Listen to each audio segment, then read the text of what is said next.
Salam sejahtera Malaysia, tuan-tuan dan puan-puan, selamat datang ke channel Fels Lifestyle. Satu lagi dapatan menarik, satu lagi dapatan yang pasti mengejutkan, kepimpinan Perikatan Nasional, di mana dalam sebuah artikel dari ataupun entry terkini Twitter dari Buletin RMS, Anda boleh lihat di laman Twitter Buletin RMS. Ada satu caption gambar yang menunjukkan info 27 skim pelaburan tipu di Malaysia. Dengan caption dari Buletin RMS, dah banyak kali terjumpa benda ini. Nama skim pelaburan dan anggaran kerugian. JJ Poo to Reach RM1.2 bilion, MFES ataupun MBI RM700 juta, Bitcoin BitKingdom RM560 juta, Mekah Islamic Hotel RM500 juta, pelaburan GM Friday RM450 juta, Perikatan Nasional RM300 juta.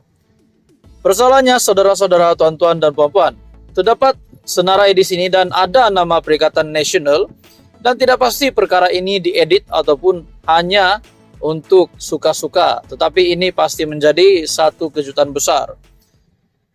Senarai seterusnya, pelaburan Forex MGCVA FX RM250 juta, pelaburan emas Pegasus Bullion RM200 juta, Richway RM130 juta, pelaburan emas Royal Gold RM100 juta, pelaburan emas Tok Belagak RM100 juta, Venus FX 80 juta, Crude Palm Oil 63 juta, Highway Group Resource 55 juta, EEM Academy 50 juta, Kongsi Makan 34 juta, Federal Reserve Chicago Bond 20 juta, Celoreng Mindef 20 juta, saham Century Dynasty 20 juta, Exorbitance Influence Sendirian Berhad 15 juta, pelaburan Sana Group 15 juta, skim perumahan DBI Properties, Juta Kelulut Global Resource 15 juta, Global Tijari 15 juta, Bitcoin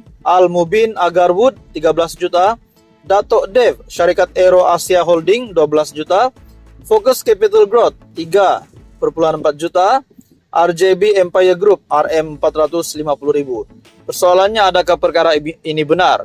Kalau benar, maka ini pasti mengejutkan. Kalau tidak benar, maka abaikan saja. Info dari Twitter Buletin RMS. Teruskan bersama di dalam channel ini. Jangan lupa tekan butang like, share, dan subscribe. Salam sejahtera Malaysia. Selamat datang ke channel Fels Lifestyle. Tuan-tuan dan puan-puan, satu artikel panas dari Syabudin.com. Selama 23 tahun jadi Perdana Menteri, Mahathir sendiri tak pernah bertikai status berbilang bangsa Malaysia. Kenyataan bekas Perdana Menteri Dr. Mahathir Mohamad yang mendakwa mempromosikan negara berbilang bangsa bertentangan dengan perlembagaan persekutuan adalah tidak berasas dari segi undang-undang, kata Timbalan Menteri di Jabatan Perdana Menteri Ram Karpal Singh. Timbalan Menteri yang bertanggungjawab terhadap undang-undang dan reformasi institusi itu berkata, Dr. Mahathir yang menjadi Perdana Menteri selama 23 tahun tidak pernah mempertikaikan status Malaysia sebagai sebuah negara berbilang bangsa dan kaum dalam tempoh tersebut. Malah telah mengiktiraf perkara berkenaan.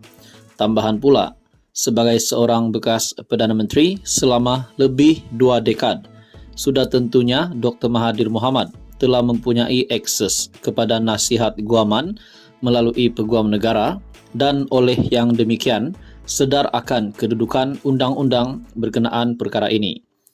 Sebagai seorang negarawan yang berpengalaman, Dr. Mahathir Mohamad sepatutnya sedar akan betapa pentingnya frasa Unity in diversity should be our strength and not our shame. Perpaduan dalam kepelbagaian harus menjadi kekuatan kita dan bukan keaiban kita. Di Malaysia, seperti mana yang dinyatakan oleh Hakim Mahkamah Persekutuan Zainun Ali di dalam kes Indira Gandhi dan mengambil iktibar daripada frasa tersebut katanya dalam satu kenyataan. Mengenai dakwaan Dr. Mahathir, terdapat desakan Malaysia tidak lagi dikenali sebagai negara Islam. Ram Karpal berkata, kedudukan agama Islam di Malaysia sebagai agama rasmi persekutuan tidak pernah dipertikaikan seperti yang termaktub di dalam perkara 3 Perlembagaan Persekutuan. Malah, katanya, Mahkamah Persekutuan dalam kes Dinesh Tanap lawan Lembaga Pencegahan Jenayah dan ORS pada 2022 telah menyatakan bahwa perkara 3 Perlembagaan Persekutuan berhubung agama merupakan sebahagian daripada struktur asas Perlembagaan Persekutuan yang tidak boleh dipindah oleh Parlimen melalui pindaan Perlembagaan Persekutuan. Beliau berkata, sebarang pindaan sedemikian yang mempunyai kesan mengubah struktur asas perlembagaan negara adalah tidak berperlembagaan. Perkara 3 Perlembagaan Persekutuan turut memperuntukkan bahwa agama selain agama Islam juga boleh diamalkan dengan aman dan damai di mana-mana bahagian persekutuan. Ini bermakna kewujudan perkara 3 Perlembagaan Persekutuan membuktikan bahawa Malaysia adalah merupakan sebuah negara yang terdiri daripada pelbagai kaum, budaya dan agama.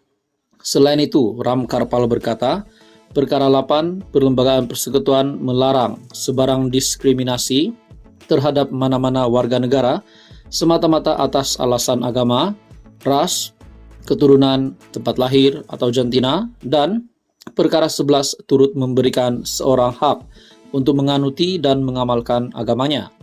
Kesemua peruntukan Perlembagaan Persekutuan di atas setelah dibaca bersama mencerminkan pengiktirafan bahawa Malaysia merupakan satu negara yang berbilang kaum, budaya dan agama, katanya.